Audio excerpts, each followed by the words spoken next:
Superficially, the iPhone 13, iPhone 13 mini, iPhone 13 Pro, and iPhone 13 Pro Max are almost indistinguishable from their iPhone 12 counterparts. But once you start using them, the differences are considerable. Brighter displays, better cameras, especially on the Pro variants, huge improvements in battery life, especially for the Mini, a novel cinematic video mode, double the storage for the baselines, and up to double the refresh rate for the Pros. They're exciting, tantalizing even, but also frustrating. Let me explain. I'm Rene Ritchie. Thanks to CuriosityStream with Nebula for sponsoring. I've been using all 4 variants for almost a week now, and this is my iPhone 13 review. And yes, I'll still be doing a ton of nerdy deep dives throughout the week, so hit the subscribe button and bell so you don't miss any of them. Battery life is just almost always at the top of the list when it comes to what people actually really care about the most with their phones. Last year, one of the biggest knocks on the entire iPhone 12 lineup was battery life, especially on the Mini. So this year, that's one of the biggest areas Apple's focusing on for the iPhone 13 lineup. They've made the batteries bigger, which is always challenging because you have to balance for things like weight, thermals, and radio transparency, so you don't just end up with more battery to waste. But in addition to the usual improvements in software and artificial intelligence, Apple's also made the new A15 Bionic chipset even more efficient, and they're using an improved 5G radio. It has more bands and better 4G LTE and 5G NR aggregation, but it's also being handled better both on the phone and through just a lot of pressure on the carriers. Also, for the Pro models, there's a new adaptive refresh display, which I'll get into in 120 Hz minute. Now, Apple claims their teams averaged an extra 1.5 hours of battery life for the iPhone 13 mini and the iPhone 13 Pro, and 2.5 hours for the iPhone 13 and the iPhone 13 Pro Max, all with typical mixed real-world workloads. I'm getting about 2/3 of that right now, but I'm also doing way more than a typical workload because 24/7 testing for this review and Pokemon Go. But for most people, I imagine the improvement will be substantial, so much so I can even see iPhone mini aficionados upgrading just to get their daily drivers safely into the night. Either way, I'll follow up with a deep dive on the battery life and soon. Same with the A15 chipset, just like I did with the A14 and M1 last year, and I'll link to those below the like button. It's got a roughly 10% increase in speed this year, similar to what it got in previous years. This time it's thanks to a frequency bump in all the variants and an extra graphics core in the Pro variants, but it really looks like Apple is increasingly spending their transistor budget on efficiency and non-core features these days, especially on the display and on the new camera and video pipelines, which are also coming right up. But if there is an M2 chip this year, it'll almost certainly be based on the A15. So if you're interested in either, make sure you hit that subscribe button for my deep dive. Now, A15 handles some of the most computationally intensive tasks we've ever seen on a phone, and with aplomb, panache even, which is one of the most important parts of any new chipset any new year, providing enough headroom for Apple to continue to offer iOS and updates for it for another 5 or more years as well. That's where the investment in silicon really pays off for us, the customers. With the iPhone 13 Pro and the iPhone 13 Pro Max, Apple is finally bringing promotion adaptive refresh displays to the iPhone, like the iPads Pro have been doing for almost half a decade now. They can ramp up to 120 Hz for silky smooth scrolling and gaming, like high thread count silky smooth too, not the cheap stuff, but also ramp down to 60 Hz for TV and web videos, 48 Hz for movies the way nature and Hollywood intended, even all the way down to 10 Hz for static content like books and photos. Now, the thing about 120 Hz is, if you don't do it right, it just shreds battery life or forces compromises like lower screen resolution or cuts off when lighting changes or messes up color management as refresh rates shift and is otherwise just a speck absent any considered experience. Like the iPad Pro, the ProMotion implementation on the iPhone is so good, even with lighting changes and especially with color management, I don't even really notice it. As far as I can tell, there's pretty much zero ramp up or ramp down curve, pretty much zero compromises that I can see, and that is pretty damn impressive. Now, how much any of this matters to you will depend entirely on how sensitive you are to refresh rates. The human eye probably maxes out at around 480 Hz, but some people won't even notice the difference between the previous 60 Hz and the new up to 120 Hz. Others will be like, oh my God, my eyes have stopped bleeding. I can absolutely see serious MKBHD level refresh rate nerds just upgrading instantly for promotion all by itself. What might be exciting or frustrating for you though, depending on your personal tastes, are the new colors. For the iPhone 13 and the iPhone 13 mini, that includes a pale pink, an actual, yes, iJustine pink, Pink Not just rose gold, blue, which is more teal than last year, midnight, which is kind of an indigo black, starlight, which adds just a touch of gold to the usual silver, and product red, which is deeper again this year. For the iPhone 13 Pro and iPhone 13 Pro Max, there's silver and graphite, which seem to be the same as last year, gold, which is a bit less beige and a bit more full-on Kardashian, one of those two, and Sierra Blue, which is less Pacific and more sky. And while some people don't seem to like it, I think it looks fantastic, but I'm kind of committed to that color now. Speaking of frustrations, Apple made the notch 20% smaller this year by surface area, mostly by just narrowing it down. And while the narrower notch, or natch, does technically free up more pixels along the top, I haven't really seen anything that takes advantage of them yet. So as Thanos snappings go, it's symbolic for now at best. The bigger issue for me personally is that Face ID itself doesn't seem to have been improved. After the last couple of nightmare hellscape years, and yes, I'm talking to you 2020 and 2020 Junior, I was also hoping to see Touch ID return. Not even under display, though that would be nifty, but just in the power button like the new iPad Air and Mini. Because multiple biometrics, they do add complexity, but also convenience and consideration, and we could all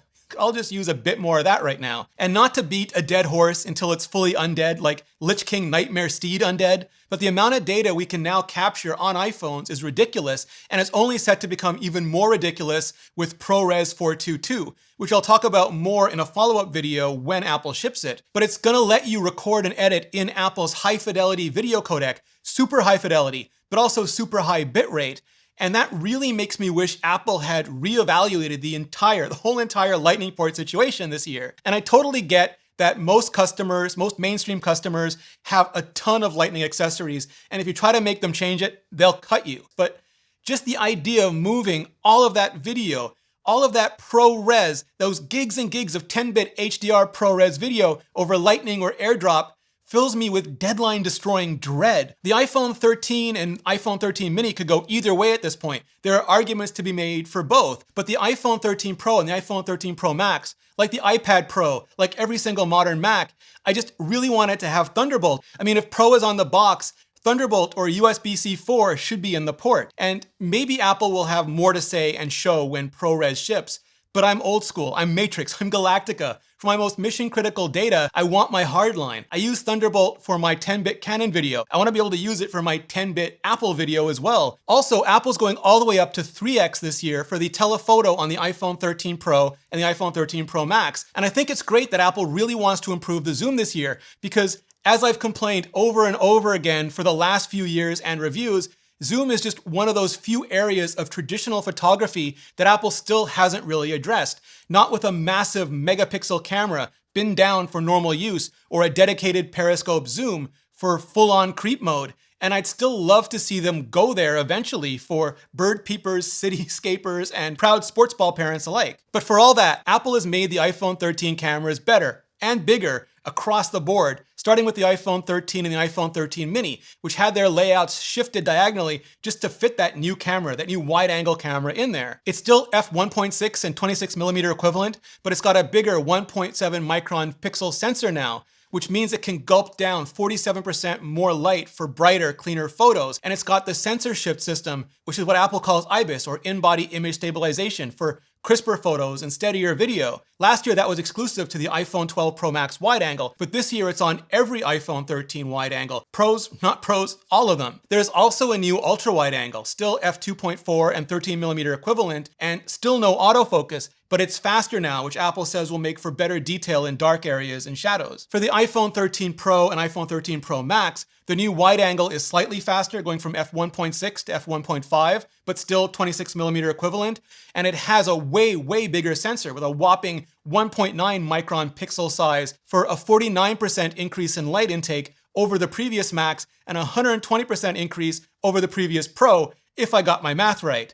Sensor shift as well on both, which means this year, unlike last year, the camera systems and pretty much everything aside from the screen size and battery size is identical between the iPhone 13 Pro and the iPhone 13 Pro Max, which is just straight up terrific for people who all caps love big cameras, but not big phones. And here's where it gets even more interesting.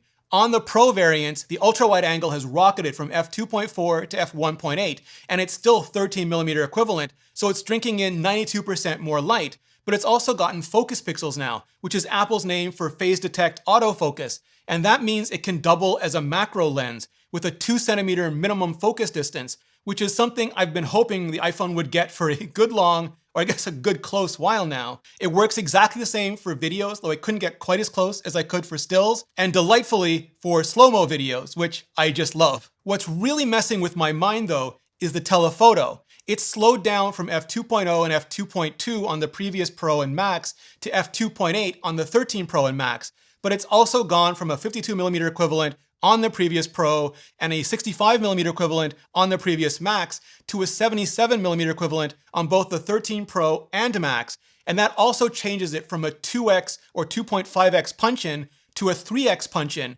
Apple's also adding photographic styles this year. So whether you just miss the different hipster Fuji film choices we had back in ye olde days of yore, or you just spend long minutes of your life perfectly tuning a specific look for Instagram over and over again to maintain the purity of your grid aesthetic, styles will give you some of that life back, with one huge caveat that I'll get to in a burned-in second. Now, Apple has a bunch of defaults from standard to high contrast to vivid, warm, and cool, and you can use any of those defaults, or you can tweak the tone or warmth up or down to create your own, and apply it to any or all of your shots as you see them and when you take them. And the best part is, Apple's using their computational prowess here to preserve things like skies and skin tones, so warm doesn't make anyone too pink or too pumpkin, and rich doesn't just blow out the clouds.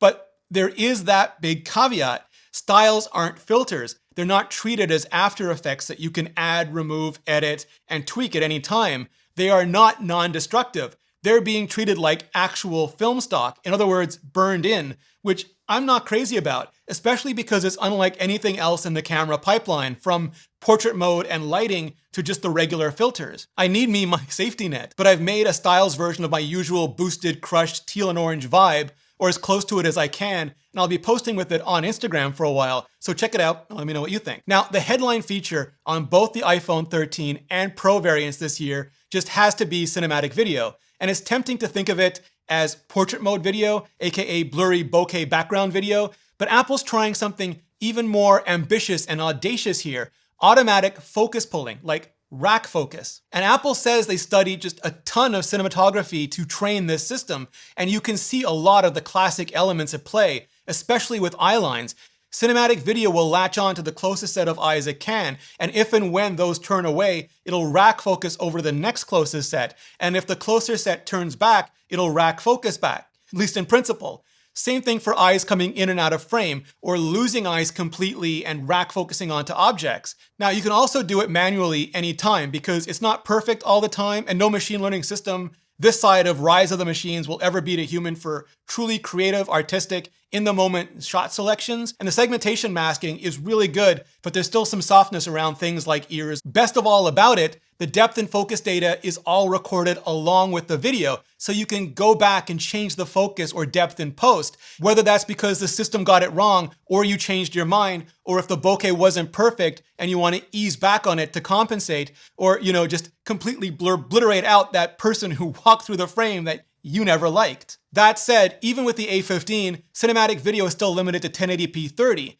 1080p because it can't handle the data throughput for 4K yet, 30 frames per second because, well, everyone who hears the word cinematic will be jumping up and yelling 24 frames per second, myself absolutely included. Apple has just always treated 1080p not as a movie format, but as a television and web video format, and only offered it at 30 or 60 frames per second in North America, even before cinematic video. Either way, anyway, it's an amazing concept, but it's still very early days in execution. So I find myself going from whoa to don't and back again all the time, like I'm rack focusing my emotions. Now, in many cases, it's still utterly usable, which may sound like damning with faint praise, but until now, it wasn't even really possible. And it's so much fun. And the really, really cool thing is, we've all had photo studios in our pockets for a while now, but with the iPhone 13, Apple has put a full-on cinema rig in every pocket, pretty much for the first time. And that's gonna help inspire a whole new generation of cinematographers, of people who can more easily and accessibly experiment with the language of cinema and in places and with shots that they simply never could before. Especially because once Apple does something like this,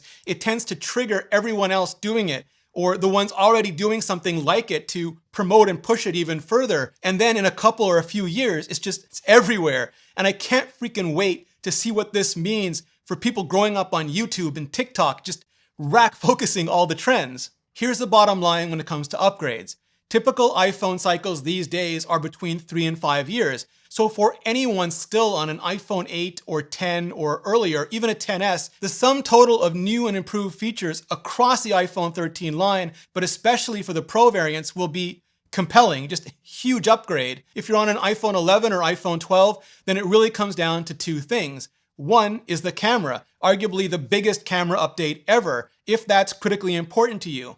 The other is promotion, if you've been basically waiting on that forever. That is, if you're not on an annual iPhone upgrade program or a 2-year carrier plan, or you just get an outrageously good trade-in offer, then that pretty much makes a decision for you. Otherwise, my always advice is to wait as long as you can to upgrade when you absolutely need to, get the best you can afford, and then enjoy the hell out of it with zero regrets, because there'll always be something new and something next. Just like the dream iPhone Ultra I put together with Marques Brownlee, MKBHD. Give me 480 hertz, give me quad batteries, give me USB-C. Available ad-free, sponsor-free, extended even on Nebula, along with my original Impact iPhone, where MKBHD, iJustine, John Gruber, and a bunch of other creators reflect back on the very first iPhone and keynote. Today, Apple is going to reinvent the phone. I will also say the iPhone video is the only smartphone video that has ever snuck its way into a video. Honestly, if every other piece of tech was taken away from me and I just had my phone, I could carry on and do my job. Available exclusively on Nebula.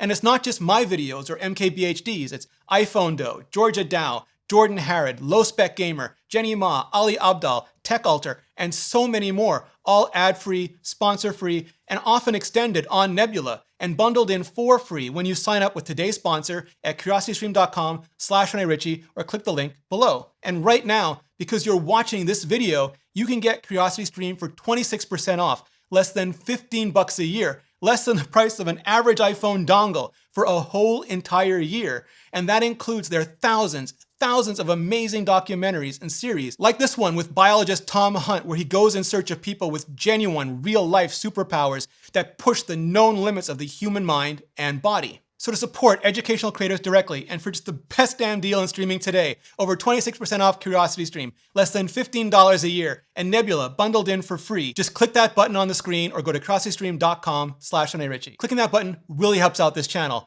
and so does hitting the playlist above for more, much more on the iPhone 13 and all of Apple's 2021 products, announced and still upcoming. Hit that playlist, and I'll see you in the next video.